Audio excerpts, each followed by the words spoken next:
Our next is a keynote. Due to some travel restrictions, he is going to be virtual, but I know you're going to love his talk. We've got Sandy Mann, director, that's tomorrow. I was already reading tomorrow's stuff. Nate Alcorn leads CX operations at ZoomInfo, and he's online and ready to go. Hey, thanks so much. All right, so quick tension test. If one person on your team went on leave tomorrow, what would quietly stop working? Not what would slow down. Ask yourself, what would break? More than just oh, this can wait till she comes back next week. What would make you think, oh, we're screwed? I think everyone here can name that person. And I'm here to tell you that if you can name that person, you might not have a process, you have a hero. And maybe I'll say something that could be unpopular in a room full of people that solve problems for a living, but your best people are often the reason a broken process survives. Not because they're great, because we know they are, but they're so great that they patch the gaps and they keep the flow moving forward and they do the work the system should be doing. They're clever and they know solutions, and guess what? The outcome looks fine and it gets us through the day until it doesn't. I'm going to guess everyone here has probably been in an airport recently. We all know that airports are about flow and efficiency, and a lot of them have pinch points specifically at escalators. And when the escalator is out, which seems to happen a lot, people have to take the stairs. And that works until it doesn't. Stairs crowd up and congestion starts building at the seams, and the whole experience degrades. And what was supposed to be efficiency degrades into something overwhelming. Now, I grew up just outside of Denver, and if you've flown into Denver, you've probably seen this particularly play out. At that airport specifically, when you exit off of the train, which you do in groups of hundreds of people going up to the terminal and to baggage claim, you've got 3 flights of stairs to climb, and the escalators are key for moving those people up quickly. But as soon as one of those escalators is down, the whole vibe changes. The doors open and the people flow out, and they start mixing with folks and clustering around the elevators, and everyone's trying to find their path, and suddenly it's a mess. The system's breaking, people are compensating. Yeah, eventually people still move, but that's borrowed effort and it's not durable. I'm here to tell you that hope is not a strategy, and just taking the stairs when we're looking at efficiency is not a plan. It's good to meet you all. My name is Nate, and as mentioned, I work at ZoomInfo. I'm joining you today from our headquarters in Vancouver, Washington. I'm based in Scottsdale, Arizona. Bummed to not be there in person with y'all today, but I hope we can connect further because I would absolutely love to talk about these topics more with y'all deeper. I'll also be sure to mention nothing about the forecast at home in Scottsdale compared to that of Toronto today. So don't worry, I won't say anything about 80 and sunny. Okay, so let's get into this. At ZoomInfo, where I've been at for just over 5 years, I started in customer onboarding within our CX org, doing the work on the floor with our customers. And then after a few years and rising up and managing a team of our reps, I moved into building our CX operations and scaling it from there. What started as me as the sole operations person led to today, where I now lead our full operations team in CX. That includes internal support processes as well as our customer journey programs. Somewhere along the way, I became a hero and a person everyone depended on in the system. And I started to see that that was a problem because my leaders were generally nervous when I took PTO, especially when I had things like upcoming parental leave. So here's the promise I want to make for y'all today. Over the next 20 minutes, I'm going to walk you through the 3 philosophies that we use at ZoomInfo to turn chaos into clarity. Okay, so let's start here. I think a lot of teams believe their problem is volume. They've got more customers, there's more demand, there's more tickets, there's more problems. In fact, I don't know if I've ever met a CSM, AM, or any kind of reps that think their book or account load isn't too big. I don't believe volume is the killer, though. Variance is. Variance in delivery quality, in routing decisions, and the interpretation of reporting and signals. Variance in what done even means, and variance in decision making. Variance creates extra work. I think that extra work creates load. Load creates delays.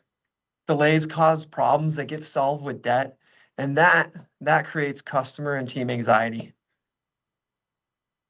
So if you want clarity out of your chaos, don't start by asking for more headcount or people to work differently or harder and solve a volume problem. Work on solving your variance problem.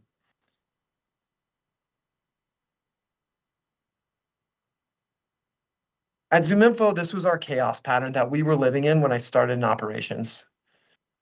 We were a fast-growing org at the time, and we still are, and we love working fast. But we were up against manual triage, inconsistent routing, reactive motions, status hunting, over-reliance on heroics, what felt like dozens and dozens and dozens of workarounds, and of course, my favorite, prior fire drills masquerading as the daily priority. And that became operational debt. And that, to me, felt like the organization just taking the stairs and pretending that the escalator is just fine and we don't need to fix it. At ZoomInfo and CX, we felt that variance and we lived in the chaos. And yeah, we survived. But when I wanted to grow CX operations with my leaders, we needed to get out of the workarounds. And I hit a moment where I didn't want to be the hero anymore. I didn't want to focus on the workarounds and short-term solves. I wanted the system to win. We didn't fix this with one miracle project or initiative. We fixed it by getting grounded and building rails. We drilled this down into 3 philosophies, applied relentlessly across all of our operations, and that's what I'm sharing today. First, philosophy 1, process over outcomes. Philosophy 2, signals over opinions. And philosophy 3, foundations over complexity. I'll try to keep this high level and theoretical with a specific tactic under each. Let's get into it. Okay, philosophy 1, process over outcomes. Outcomes can be rescued by heroics, but process is what scales. Here's what I think happens when you optimize for outcomes without process. One of your best people who's smart and well-meaning and wants to lean in, looks at a problem and goes, yeah, I can fix that. We'll use a Slack workflow for this. I can use Zapier to make a call for that. I've got a cheat sheet. We're going to figure out the routing. I'll set a reminder for myself to check it every day. I'll chase it. We'll keep moving forward. If I'm a leader, that absolutely works and the problem is solved. And then we're on to the next thing. We're good to go, right? But slowly, that person has baked themselves into the operating system. Because if you have a person that knows how to do that for one problem and has a workaround for one fix, I bet they've got a lot more than one on their plate. This is what I call hero debt. Hero debt is when you solve problems in the short term by relying on a person and pay for it later with fragility in your process. It's what happens when the team plan becomes, hey, just send that to Sarah, or Nate will do it. I did this constantly when I was a team of one, and when we started bringing more operators on board, it wasn't scaling and working anymore. Sure, I was getting rewarded for fixing weird stuff, but I had a moment where I realized I was teaching our org of over 200 people that the escalator didn't need to be fixed. And sometimes they didn't even need to take the stairs. I would just keep carrying them up myself. Hope is not a strategy. Process is a strategy. So what did that actually mean for us at ZoomInfo? It means we stopped fixing the moments and we started building the structure. We had to do this in 3 phases here. And the first thing is we had to design what that process is. When I stepped in this role, we were living on hope and we had problems everywhere, systems to enhance and things to build and requests for flying in. Most of them didn't come in as problems, though. They came in as solutions. Can we add this field, build this workaround? Let's automate this. I had to learn to slow the room down because before we could touch a system, I wanted to know what actually hurt. Tell me the pain, not the fix. because I want to design against that pain. Systems will come later. Let's make sure we're fixing an escalator here and not decorating stairs. Second, we needed to standardize the frame, and that's where our CX blueprint came in. One of the best things we did is we stopped trying to invent a new experience every time a new customer type or a new product showed up. Instead, we took time and we created a defined, simple foundation that we could defend, enable, repeat, and build off of that helped us scales. And here's what that blueprint did. It made us a promise that no matter who you are, no matter what you bought, there is a clear path of milestones, clean handoffs, and owners. That blueprint was not just an escalator for us, but it was our strategy for how we moved people through the entire airport. They were filtering off the train and in the terminal by who they are and what they need. Again, from the simple, durable base. And that allowed us to design it from there to a base that survived contact. And for 3 years, that same blueprint still applies for us today. Same blueprint, different delivery. This is how you reduce variance without relying on a team of heroes. Finally here, when you build and design a process, you've got to launch it with like a product internally and then maintain it like one. We had a lot of scattered drives when I started, copies of copies and over-reliance on tribal knowledge. And some of our most important processes, or what our people managers thought were important, were pinned on Slack messages. So yeah, things were in people's head, buried in that Slack thread, and we somehow expected the reps to know them like they were constitutional amendments. I think that felt harmless at times, but when your org doubles, your product changes, suddenly no one knows what truth is real. So we needed to treat the documentation like part of the operating system and not as a knowledge dump. One source of truth, clear steps, clear owners, and clear definitions of ready and done. One of the most impactful things that we did that was small was every Friday, every other week, we started 3 years ago with a 30-minute meeting with all of our people leaders across CX to review the enhancements, process changes, new documentation, and bug resolutions that were coming out in the next week. Simple worded slides with impact statements presented directly to them in the language that them and their team speak every day. And 3 years later, that's still one of our best attended recurring meetings that we do. We're focusing on the embed in the installation. And that was one of the most important parts of the entire design and build process. We weren't just building things for the sake of it or documenting for the sake of it. We now had processes that were surviving, Sarah, on PTO. Philosophy 2 is signals over outcome. I really get uncomfortable when people start conversations with, I feel like.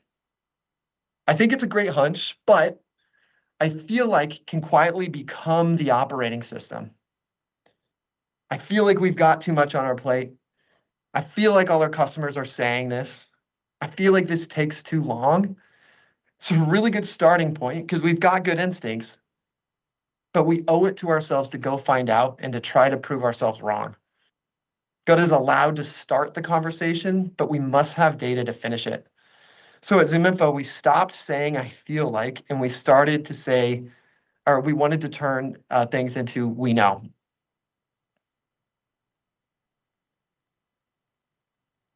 We know what the time is from kickoff to first value. We know our milestone progress. We know our demand versus our capacity, and we know what flags we need to watch for and risk. And here's why this matters. If you can't see the load, your best people become the monitoring system, and we're now making decisions based off of who is loudest and not what's true. If you're thinking to yourself, maybe we don't have good signals, that's good. That means you're being honest. Let me show you what this looked like for us when we turned signals, when we trusted signals over opinions, and the stakes are real. We had a good problem. We were up against headcount or a volume problem a few years ago. Teams were overloaded and we had to fix this. One leader would say, hey, we need more headcount. Another would say, no, it's about prioritization. Another would say, no, this is seasonal. We'll get through it. And of course, typically the loudest voice was, well, it doesn't matter, we don't have the budget. I think the tricky part here is no one was wrong. They all had good instincts for what they brought, but they were just holding different slices of the truth. So if you don't have signals, you end up doing what most orgs do, and you're negotiating feelings and you're arguing the premise. And that loudest story, lack of budget, is going to be the winner. So when we were facing challenges in our org, we forced it into math and we pushed ourselves to be absolutely honest about the questions we were asking. What is the right size account load? Not in theory, in real life, month over month, across entire quarters. And then we didn't go straight to our execs with a staffing ask. We started with signals. We had a lot of great signals in our programs. We knew that as account loads went up, customer satisfaction went down. We knew that based off of PTO, internal meetings, commitments, the milestones within our blueprint we expected to deliver, exactly how many hours those things would take across what months. So we built a plan and grounded in math, not vibes, not we're drowning, not we need help, math. And we really pressure tested ourselves and we grounded on a defensible target and we baked that into reality. Once we did that, the conversation changed. It stopped being a debate about how we felt and it became alignment on what is true. And now we had a dialogue on what to solve. If we wanted to deliver at the quality with our volume, it was true that the team was understaffed and no one could debate it. And once we had that shared reality, we weren't even making a decision. It was already done and it was obvious. That's the point of signals. They're not removing our judgment or our instincts. They make the judgment consistent. They reduce the variance. And we would not have gotten here if we weren't willing to be wrong and challenge our truths. Okay. Finally, foundations over complexity. I think a lot of ops teams overbuild, and I catch myself doing this. We get a whiteboard in front of us and we just try to decide the perfect intricate system, and we spend months enabling it, months more maintaining it, and sometimes years undoing it. After some failures, I learned that we need to do the opposite. The first version absolutely must survive contact with reality, not impress the whiteboard. Because once you've got signals and once you've got a process, you can see 100 problems. The trap is trying to solve all 100 with one intricate, perfect system. And I think this is how ops teams accidentally build fragile masterpieces. Again, they're beautiful on the whiteboard, but they're expensive to activate. We flipped our thinking at ZoomInfo, and we designed for the predictable 80% with clear rails, triggers and routing, owners and milestones, and an exception path. Now we're paying down the hero debt. The escalator doesn't need to be fancy. It doesn't need to account for every single person who might go up it. It's just got to work for most of the people. Then we'll use our talent to figure out the rest. Here's how this looked for us in real life. We had a massive problem once we had solved the volume. When new accounts came through, they were assigned directly to reps. We were in a constant war of trying to enable our teams how to best outreach and get their new customers booked on a call with them for that initial kickoff. This became such an expensive motion. It involved the rep, their team lead, managers, hours lost of trying to manage and pay down hero debt. Reps were responsible for their own outreach. They had to do their own follow-up and booking. Sure, we got them sales automations tools and showed them how to build cadences and tried to build consistency, but all we had was variance. And you know what happened is we had some that were really great and some were average. And even when we had great months with our best people, and when heroes would take on more accounts, it was barely holding the whole thing together. So we wanted to design an automation to fix all of this. And the problem is we started trying to perfect it and impress it on the whiteboard. And when we brought it to our engineers, they laughed at us and told us all of these reasons why that was not possible and why it could not be done. We over-solutioned, we over-whiteboarded. We tried to design for this messy 20% before we even nailed the predictable 80%. So they told us this was not possible. There was too many edge cases, too much complexity, and that we would never be able to do this. So eventually I listened and we got simple. We built a foundation that covered the 80% cleanly. Clear triggers, clear ownership, a clear happy path, and clear exceptions. Instead of one rep's calendar, we pooled everyone's availability and flipped our thinking. Instead of reps manually orchestrating everything on their own, we let the system do the talking and do the first move. We had reduced the variance to consistency that my team could control. And when things got booked, assignment and follow-up happened automatically. Humans stopped being the scheduling system, and humans got to be present for the moments that actually changed the outcomes. And then we measured it.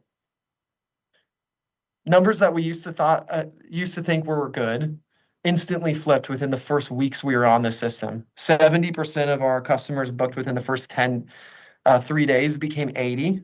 80% booked within the first 10 became 90, and all with massive internal time savings and a better customer outcome. Less work, faster momentum, and a better first impression.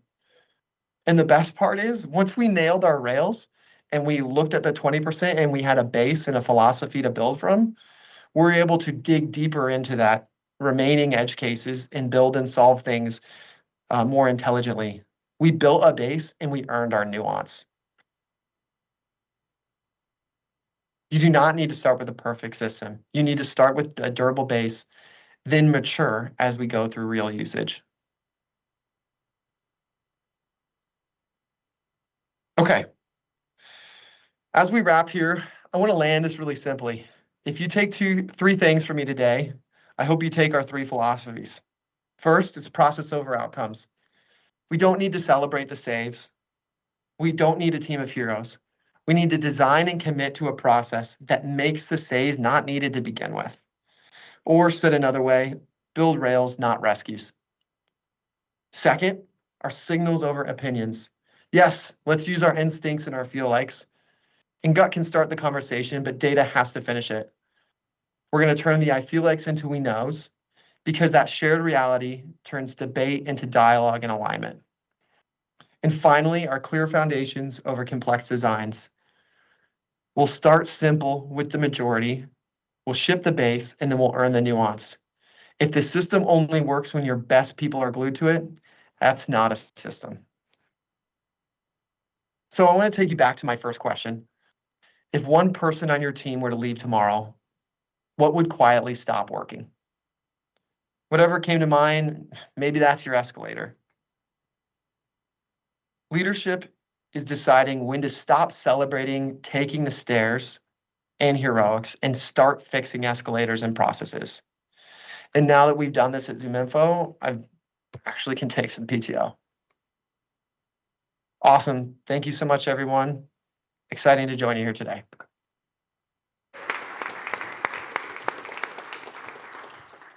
All right, thank you very much, Nate. Appreciate it.